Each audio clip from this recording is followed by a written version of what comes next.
അസ്സലാമു അലൈക്കും വറഹ്മത്തുള്ളാഹി വബറകാതുഹു. എല്ലാവർക്കും സുഖാണെന്ന് പ്രതീക്ഷിക്കുന്നു. ഇന്ന് നമ്മൾ പറയാൻ വേണ്ടിയിട്ട് പോകുന്നത് ദുൽഹിജ്ജ മാസത്തിലെ 1 മുതൽ 9 വരെ നമ്മൾ നോമ്പെടുത്തു കഴിഞ്ഞാൽ നമുക്ക് ലഭിക്കുന്ന നേട്ടങ്ങളെ കുറിച്ചിട്ടാണ്.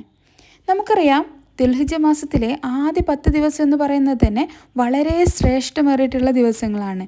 അതിൽ തന്നെ 1 മുതൽ 9 വരെയുള്ള ദിവസങ്ങളിൽ നോമ്പെടുക്കുക എന്ന് പറയുന്നത് വളരെ ശക്തിയേറിയിട്ടുള്ള സുന്നത്തുമാണ്. ഈ ഒരു 10 ദിനങ്ങളിലെ കർമ്മത്തേക്കാൾ അള്ളാഹുവിന് പ്രിയങ്കരമായ മറ്റൊന്നുമില്ല എന്ന് നമ്മുടെ നബി മുത്ത് മുഹമ്മദ് സല്ലല്ലാഹു അലൈഹി വസല്ലമ തങ്ങൾ നമ്മെ പഠിപ്പിച്ചിട്ടുണ്ട്. ദുൽഹിജ്ജ 9-നാണ് അറഫാ ദിനം വരുന്നത്. ഈ ഒരു അറഫാ ദിനത്തിൻ്റെ നോമ്പ് എടുക്കുന്നതിലൂടെ കഴിഞ്ഞ ഒരു വർഷത്തെ പാപവും അതുപോലെ വരാൻ പോകുന്ന ഒരു വർഷത്തിലെ പാപങ്ങളെയും പൊറുക്കപ്പെടുന്നുവെന്ന് നബി സല്ലല്ലാഹു അലൈഹി വസല്ലമ തങ്ങൾ പറഞ്ഞിട്ടുണ്ട്.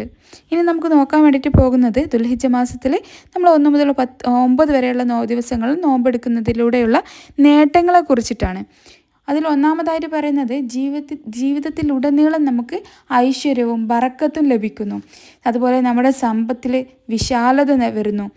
ആപത്തിൽ നിന്നുള്ള സംരക്ഷണം, എന്തെങ്കിലും ആപത്തുകളുണ്ടെങ്കിൽ അതിൽ നിന്നെല്ലാം നമുക്ക് സംരക്ഷണം ലഭിക്കുന്നു. പാപങ്ങളെല്ലാം പൊറുക്കപ്പെടുന്നു. അതുപോലെ പ്രതിഫലം ഇരട്ടിയാകുന്നു. എന്ന് പറഞ്ഞു കഴിഞ്ഞാൽ നമ്മൾ എന്തെങ്കിലും നല്ല കാര്യം ചെയ്തു, അതിൻ്റെ പ്രതിഫലം നമുക്ക് ഇരട്ടിയായി ലഭിക്കുന്നു എന്നുള്ളതാണ്. ഇനി പറയുന്നത് പെട്ടെന്നുള്ള മരണത്തിൽ നിന്നുള്ള സംരക്ഷണം ലഭിക്കുന്നുണ്ട്. അതുപോലെ ഖബർ ശിക്ഷയിൽ നിന്നുള്ള മോചനം.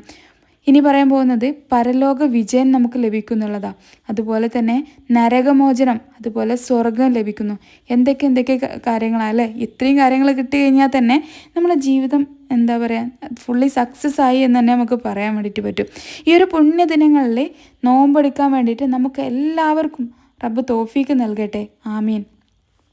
അള്ളാഹുവിൻ്റെ കൽപ്പനകൾ അനുസരിച്ചിട്ട് നമുക്കെല്ലാവർക്കും ജീവിക്കാനും നന്മകൾ മനസ്സിലാക്കി പ്രവർത്തിക്കാനും നാം ഏവർക്കും റബ്ബ് തൗഫീക്ക് നൽകട്ടെ എന്ന് പ്രാർത്ഥിച്ചുകൊണ്ട് ആമീൻ യാ റബ്ബൽ ആലമീൻ. അതുപോലെ ഈ ഒരു വീഡിയോ നിങ്ങൾക്ക് ഉപകാരപ്പെട്ട് കഴിഞ്ഞാൽ ഒന്ന് ലൈക്ക് ചെയ്ത് ഷെയർ ചെയ്ത് സബ്സ്ക്രൈബ് ചെയ്യണേ. അതുപോലെ കമൻറ്റും ചെയ്യണം കേട്ടോ. അസ്സലാമു അലൈക്കും വറഹ്മത്തുള്ളാഹി വബറകാതുഹു.